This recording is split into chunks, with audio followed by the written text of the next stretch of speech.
On Tuesday in New Jersey, I was seeing off a major client. When I turned around, I caught sight of my wife entering a motel. She was arm in arm with a strange man, and they disappeared as soon as the door closed. When she came home late at night, her stockings were gone. When she looked at me, her eyes were filled with loathing.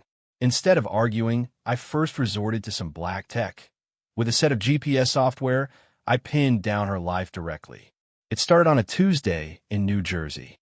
I was dropping a high-profile client at a motel near the turnpike when I saw Claire.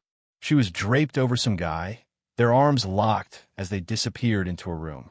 When she crawled back into our Manhattan apartment later that night, the first thing I noticed was that her stockings were gone. She was cold to me. She always was lately. I could see the flickering light of disgust in her eyes every time I walked into the room. I reached out to a contact in tech, a guy for whom I had done some high-end logistics work. I told him I needed to track a device. He didn't ask questions. He sent me a localized GPS suite and a quick rundown on how to ghost the app. That night, while Claire slept, I took her iPhone to the bathroom and mirrored the device. I hid the icon in a background system folder. From that moment on, her entire life was pinned to my dashboard. I watched her for a week. The motel pings were consistent. But then I looked at my two daughters, Sophie and Maya, and a cold pit formed in my stomach. I went home, took a few strands of hair from their brushes, and drove straight to a private lab in Queens. I told the technician I needed a rush job. He looked at me with a mix of pity and professional detachment.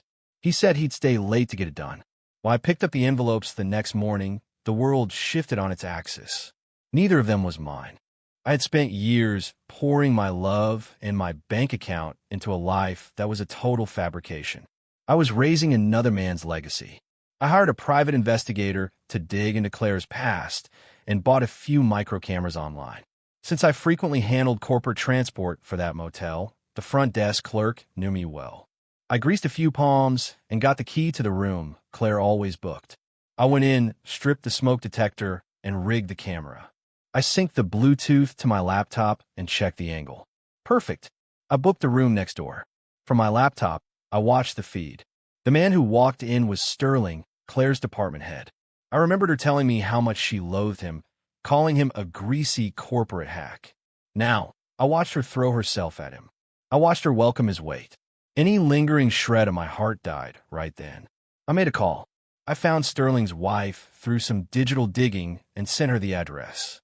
Then I put on a mask and a baseball cap and waited in the hallway.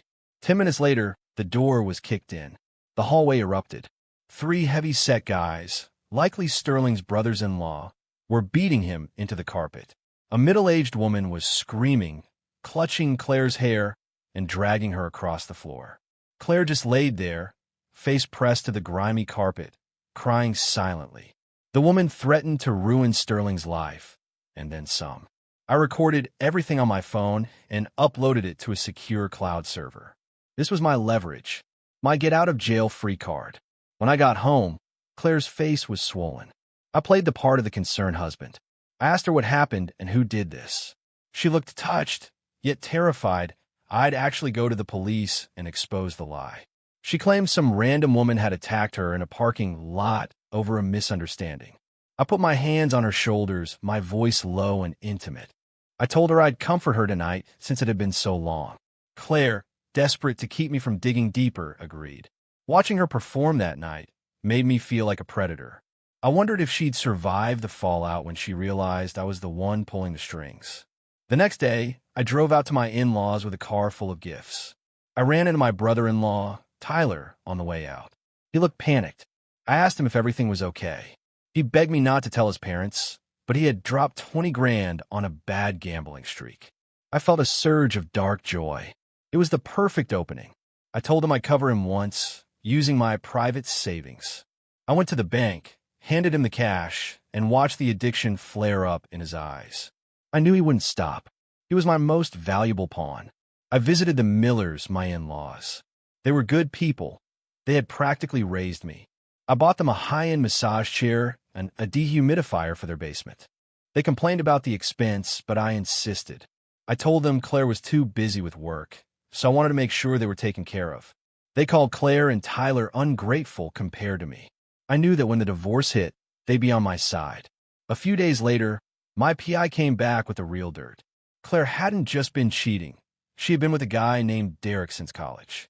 I was the beta simp she settled for because Derek wouldn't commit. She was already pregnant with Sophie on our wedding day. The betrayal went back to the very first I do. Then my father, Frank, called. He told me the family estate upstate had been bought out by a major developer for $4 million plus 2 condos in the city. He wanted to make sure I got my share. I hung up and immediately called Claire. She answered, sounding out of breath. I could hear the muffled sounds of the motel in the background. I told her about the inheritance. She lied through her teeth, saying she was just out for a run. I waited. Once the PI got me the footage of her and Derek, I moved. I used a burner sim to join the Miller family WhatsApp group and the company's internal Slack channel. I dumped every video and every photo of Claire's affairs into the chats. Then I sent Tyler the location of the motel and told him his sister was being attacked. Tyler, fueled by some misguided sense of family honor and likely the stress of his debts, rode his bike there with a blade in his jacket. He burst into the room and saw the reality. He didn't see an attack. He saw a betrayal. He lost it. He slashed Derek across the thigh. I went dark for a few days. My phone was blowing up with calls from Claire, Tyler, and Mrs. Miller. When I finally went to the hospital, my father came with me. Mr. Miller was in the ICU. The shock had nearly killed him. He looked at me with tears in his eyes and told me I should leave Claire. He said I should take the girls and never look back. I handed him the paternity tests. The room went silent. I told him I wouldn't be taking the girls because they weren't mine. He looked at the reports, his hands shaking. He apologized for the shame his daughter had brought upon our name. I told him I'd still take care of him and his wife, but I was done with Claire. The divorce was swift. I had the leverage, the footage, and the legal upper hand. She was fired from the bank after the videos leaked. Her friends vanished. She ended up dumping the kids on her mother and disappearing from the city entirely. It's been a year. Tyler did a short stint for the assault, but now works for my new logistics firm.